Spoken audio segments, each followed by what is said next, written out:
How is it going, everyone? We got quite a lot to talk about in this video. There has been a ton of speculation on The Witcher 3 potentially getting an expansion next year. I think it makes all the sense in the world, but originally I didn't know how much validity I could put into this rumor, but now it looks like there is a lot of potential in this. Kind of interesting that Witcher 3 already has a complete edition. That edition might become an incomplete edition.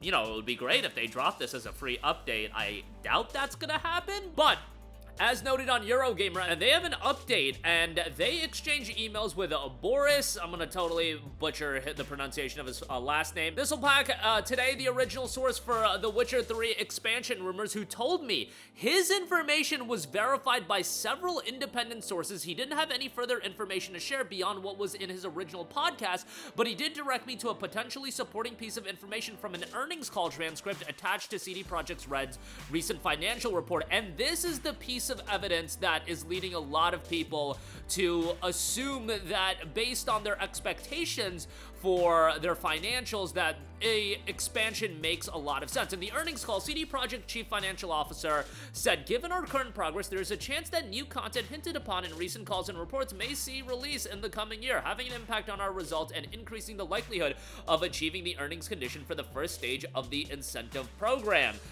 Seems to me, based on that statement, they are gonna release something that wouldn't be a massive new game release, but something they could announce and get out pretty quickly that'll juice up their financials. Oh, and by the way, Witcher 3 is now something they can port on a new platform called the Nintendo Switch 2. They ported Cyberpunk 2077 to the Switch 2. Witcher 3 runs incredibly given what the Switch is, the original Switch on the Nintendo Switch, but it can definitely do with an upgrade, and that makes a lot of sense, and that would juice up their financials as well. It just makes a lot of sense. You could even do a physical release of Witcher 3 with the new content on PlayStation 5 and Xbox Series, and that would be something that I think would sell very, very well. And the idea of an expansion just makes so much sense to me as a gateway and bringing The Witcher back into the news cycle, because Witcher 3 came out all the way back in 2015. It's a game that we talk about all the time, but doing an expansion as something that is gonna offer the hardcore fans to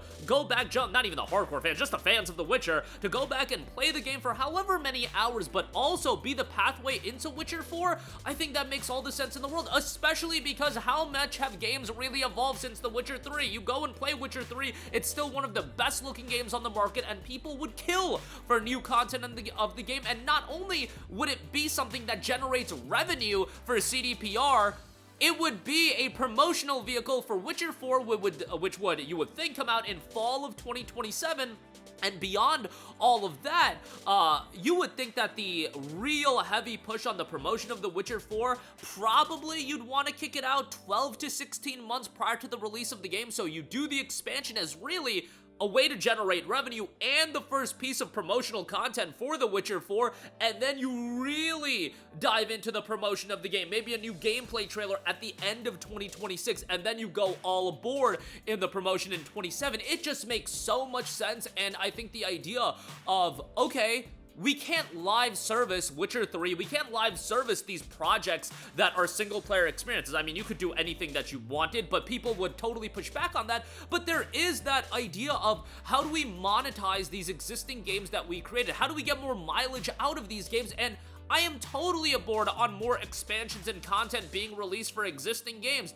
If Red Dead 2 got a new expansion, you kidding me? That would be massive. I know Rockstar can kind of do whatever they want, and they have a very healthy live service project, and maybe they would rather their resources be put into that, be put into the GTA 6, etc., etc. But there are so many games that I think if you do an expansion, you can make a ton of money on that. I am a little bit disappointed that Spider-Man 2's DLC never came to fruition, but again, maybe they put work into that multiplayer Spider-Man project and that's something that they wanted to move on from. But even, you know, digging up older games and doing expansions for them, obviously it's a case-by-case basis on what you want to dive into, but I think there's so much potential, not only in expansions, but content like Spider-Man Miles Morales, content like Uncharted Lost Legacy, that's going to give people a little bit more out of their favorite games, and it's not going to cost as much for the publisher to do those projects, and in this case, it's a direct promotional vehicle to what Witcher 4 is. I think for Witcher 3's expansion, the biggest thing you could do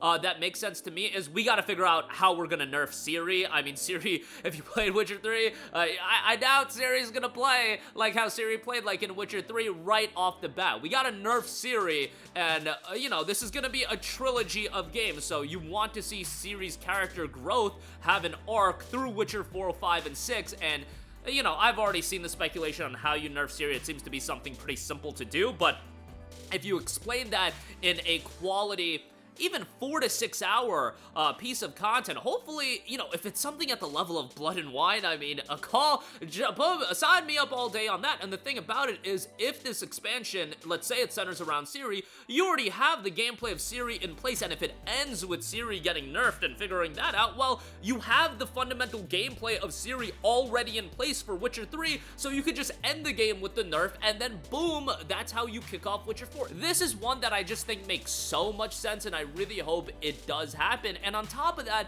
you have to remember that Witcher 3 came out over a decade ago at this point, and I recently spoke about how I talked to somebody that was 22 years old, and they told me that their first single-player game was Assassin's Creed Origins, and that just boggled my mind so much, but that is the reality. Like, for somebody like me, you know, I don't really comprehend that all the time, but there's this generation of younger people that are playing video games that you do want them playing these games, and what better way to get Witcher 3 back in the news cycle than with a new piece of expansion that the younger audience can get, and also just revitalizing the interest in the game. I feel like year over year, just with new people coming into gaming is just getting bigger and bigger, and it's hard to believe, but Witcher 3 is a game that came out over a decade ago, but doing an expansion, people are gonna jump all aboard on that, and you know, you would ideally have to go through the entirety of Witcher 3 and then jump into the expansion. And then beyond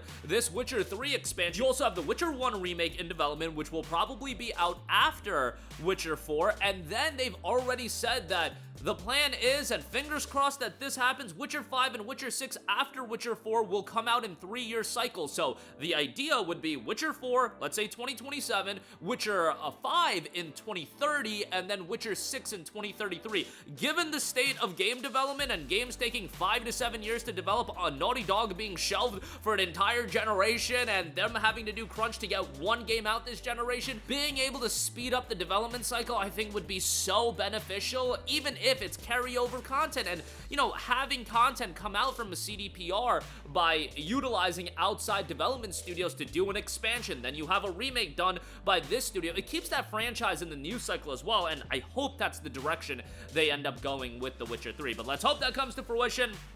Witcher 3 goes on sale all the time for $9.99. It's a great upgrade on PlayStation 5. I always recommend you guys to check it out. It's a classic that I feel like most of you guys have played at this point.